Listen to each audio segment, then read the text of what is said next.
नमस्कार दोस्तों, आज इस वीडियो में हम भारतीय रेलवे के एक महत्वपूर्ण डिपार्टमेंट के एक महत्वपूर्ण पद के बारे में बात करेंगे। इस वीडियो में हम ग्रुप सी के असिस्टेंट सिग्नल एंड टेलीकम्युनिकेशन के बारे में चर्चा करेंगे। तो 2022 तक ये पद ग्रुप डी में ही आता था और इस पद का पहले जो नाम था वो हेल्पर एसएनटी था। अभी इसका नाम भी बदला गया है और इसे ग्रुप सी में भी शामिल कर लिया गया है। तो क्या अब हेल्पर सिग्नल एंड टेलीकम्युनिकेशन की किस्मत बदल जाएगी?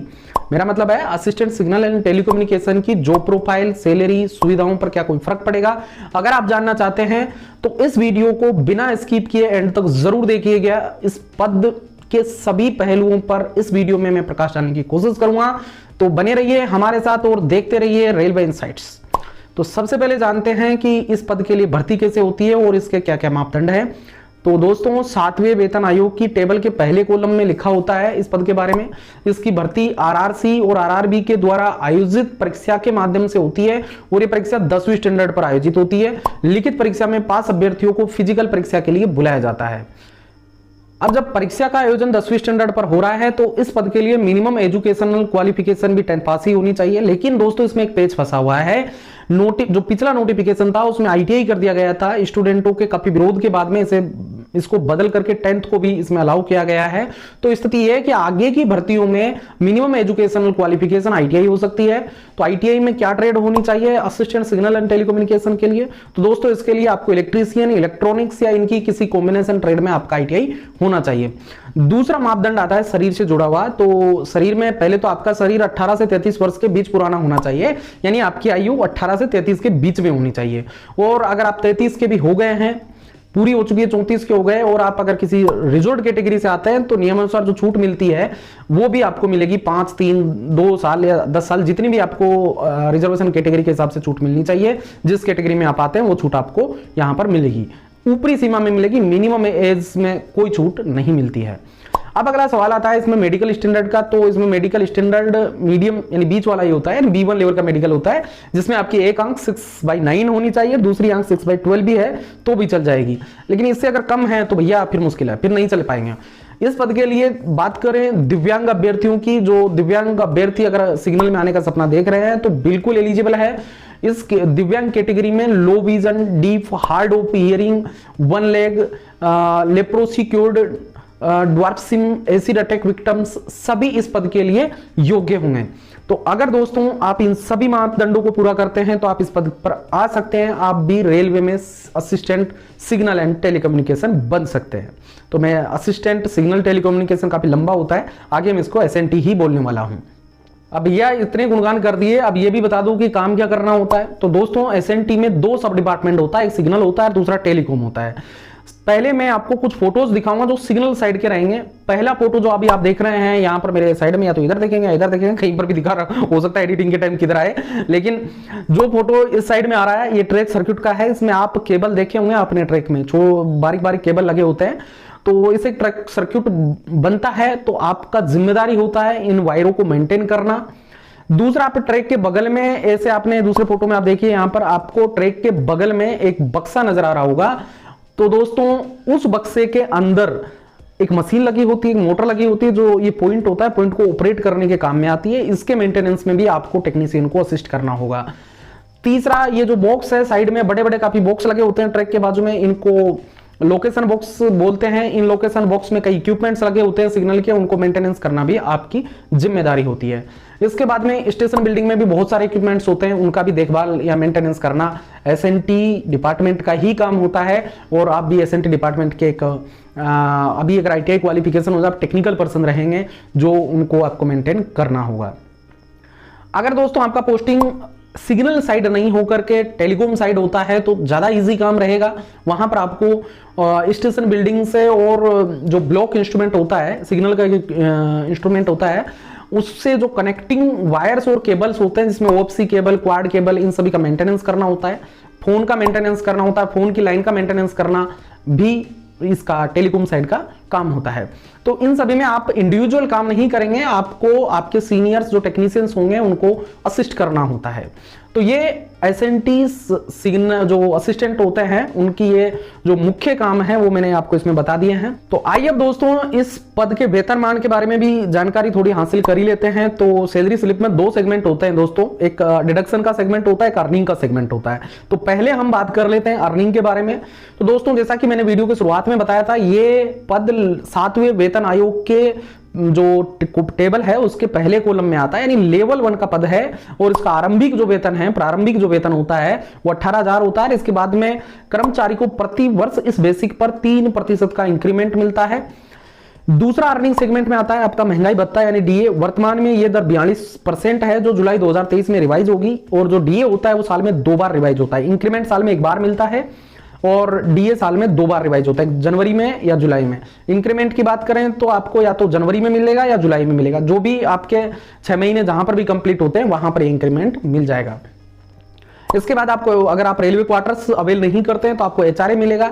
एचआरए की दर 9, 18, 27% में से कुछ भी हो सकती है, जो आपकी सिटी के ऊपर डिपेंड करेगी, यानी आपका पोस्टिंग किस शहर में हुआ है उस पर निर्भर करेगा। इसके बाद में अगर आप हेडक्वार्टर को छोड़ करके 8 किलोमीटर दूर ड्यूटी करने के लिए दूसरे स्टेशन पर जाएंगे तो आपको उस केस में ट्रेवलिंग अलाउंस यानी टीए भी दे होता है, जो 500 रुपए एक दिन का मिलता है। नेक्स्ट आपका ट्रांसपोर्टेशन अलाउंस मिलेगा, यानी आपके घर से ऑफिस आने का जो किराया होता है 1300 रुपए, लगभग 1300 रुपए प्रति माह के हिसाब से अभी ये रेट है, तो वो आपको दे होगा। इसके बाद में अगर नाइट में ड्यूटी करने का नंबर आ जाता है तो उस केस में आपको एनडीए मिलेगा, और उसके बाद में आपको अगर किसी नेशनल हॉलीडे में भी आप ड्यूटी परफॉर्म करते हैं तो आपको एनएचए मिलेगा। अगर मैं आगे आपको 2 अमाउंट साल में एक ही बार मिलेंगे, वो होता है एक पीएलवी होता है बोनस जिसको बोलते हैं, और दूसरा होता है ड्रेस अलाउंस। ड्रेस अलाउंस का अमाउंट दोस्तों 5,000 रुपए प्रति वर्ष होता है। तो ये दोनों अमाउंट आपको साल में एक बार मिलेंगे। बाकी आपको मंथली सैलरी का जो अर्निंग सेगमेंट है उसमें 4-5 अलाउंस और एक बेसिक जो मैंने आपको अभी बताए हैं ये आपको मिलेगा। तो अगर मैं ओवरऑल बात करूं तो यहां पर आपका जो पेमेंट है 33, 34, 35 हजार तक आपका ग्रोस पे हो सकता है टोटल। इसके बाद में आते हैं हम डिडक्शन सेगमेंट पर, जिसमें आपकी कटौतियां होती है। तो कटौतियों में पहली और महत्वपूर्ण कटौती आती है एनपीएस के लिए। नेशनल पेंशन स्कीम के तहत आपका 10% बेसिक कटता है, यानी आपका जो बेसिक और डीए मिलाकर के जो बन रहा है उसका 10% आपका एज ए एनपीएस कटेगा, और उसके बाद में 14% गवर्नमेंट भी कंट्रीब्यूट करेगी। इसके बाद में आपका 10% कटेगा, 14% गवर्नमेंट कंट्रीब्यूट करेगी जो आपके एनपीएस अकाउंट में जमा होता है। इसके बाद में आपका जीआईएस का कटेगा, प्रोफेशनल टैक्स कटेगा। इसके बाद में आपका जो जिस स्टेट में आप रहते हैं वहां का उस स्टेट का भी एक टैक्स कटता है। तो कुल मिलाकर आपकी जो कटौतियां होगी वो होगी नियरली 3, 3.5, 4 हजार तक आपकी कटौतियां हो सकती है।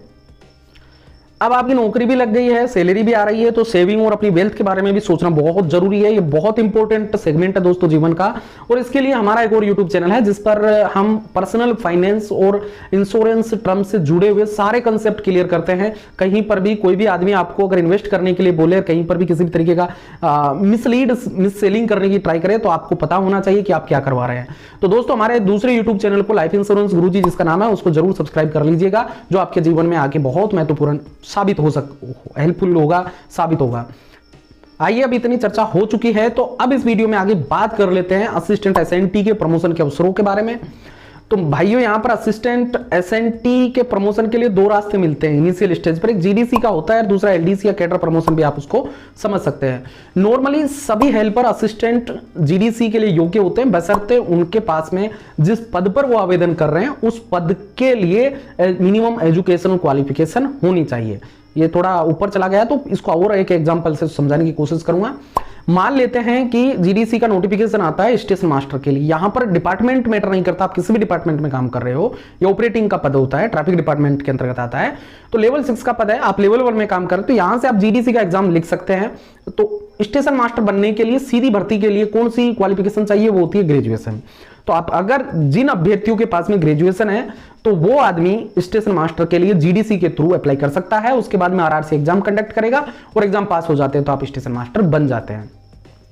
दूसरा जो एलडीसी या कैडर प्रमोशन जो होता है उसमें अब आपको डिपेंड किसी भी डिपार्टमेंट में हो, आप चाहे सिग्नल साइड हो चाहे टेलीकॉम साइड हो, किसी भी साइड हो, तो आपको सबसे पहले एक ट्रेड टेस्ट होगा टेक्नीशियन 3 बनने के लिए। तो दोस्तों अगर आप वो ट्रेड टेस्ट पास कर लेते हैं जिसमें मिनिमम 60% स्कोर करना होता है, वो स्कोर आप अचीव कर लेते हैं, तो उसके बाद में आप टेक्नीशियन 3 बन जाएंगे। जब भी, लेकिन वहां पर भी एक तरह से एग्जाम कब होता है, तो उसके लिए सीनियोरिटी पे बेस्ड एक आपकी जब सुटेबिलिटी आएगी, आपका नंबर सीनियोरिटी में उस पद के लिए आएगा, जब जितनी वैकेंसी होगी आप आ जाएंगे, क्योंकि उसमें 50% पद ग्रेड 3 के प्रमोशन से भरे जाते हैं। तो वो 50% पद जब खाली होंगे, यानी आपके आगे वालों का प्रमोशन हो जाएगा, तो वैकेंसी क्रिएट होगी, वहां पर आप अप्लाई कर सकते हैं जब आपका नंबर आता है, और उसके बाद वो एग्जाम देकर के आप टेक्नीशियन 3 बन सकते हैं। अब बात करें टेक्नीशियन 3 बनने के बाद में आप ऑफिसर तक बन सकते हैं, लेकिन उसके लिए दोस्तों हमने इस वीडियो में मैं कवर करूंगा तो काफी लंबा होगा, इस वजह से मैंने अलग वीडियो बना रखा है जिसका लिंक मैं इस वीडियो में डाल दूंगा। वहां पर आप जो टेक्नीशियन 3 और टेक्नीशियन 3 के आगे के जितने भी प्रमोशन है उसको मैंने उस वीडियो में एक्सप्लेन किया है। अब दोस्तों इस वीडियो को बंद करने की बारी तो आ चुकी है, लेकिन बंद करने से पहले मैं आपसे एक अनुरोध करना चाहूंगा। यार अनुरोध तो क्या है, बार बार कितना बुलाओगे, आपकी आवश्यकता के लिए चैनल बनाया है, आपकी हेल्प के लिए बनाया है, क्योंकि इस चैनल पर सारी इंफॉर्मेशन मैं ऑथेंटिक देता हूं। तो आप इस चैनल को जरूर सब्सक्राइब कर लीजिएगा। अभी तक सब्सक्राइब नहीं कर रखा है तो लाल रंग वाले बटन को दबा करके ग्रे कलर का बना दो, बगल में एक बेल आइकन होगा, उधर भी अंगुली चला ही देना साथ में, ताकि आगे आने वाले वीडियोज का नोटिफिकेशन आपको मिल सके। अगर दोस्तों ये वीडियो पसंद आया हो तो लाइक जरूर करना, और अपने जो जितने भी नए भर्ती हुए हैं या जो भी रेलवे में भर्ती होने चाहता है उसके साथ में इस वीडियो को जरूर शेयर करना। अब हमें इजाजत दीजिए आगे के वीडियो के लिए, तब तक के लिए जय हिंद जय भारत।